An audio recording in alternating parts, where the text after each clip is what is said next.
ငကားရဲ့အမီဇန်ရဲ့ချိုတိတယ်ရဲ့ဖဲလို့မရဘူးဖြစ်နေဘာတကြီးစမလဲဂျိုတိနေလေ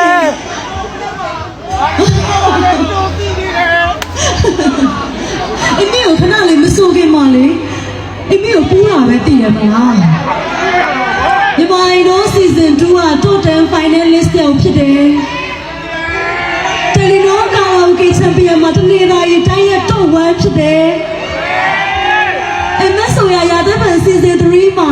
top 24ဒီပါတယ်ရုပ်ရှင်ကငကားရိုက်ထားတယ်နောက်လည်းဇလန်းလေးတွေမှာပါလာမယ်အဲ့ဒါကြောင့်တော့ဘာလို့မသိရလဲကြည်ရတာငကားတွေကိုချစ်နေတယ်ချစ်နေငကားပိုးတဲ့ချိန်မှာအမီဇန်ကိုသိတယ်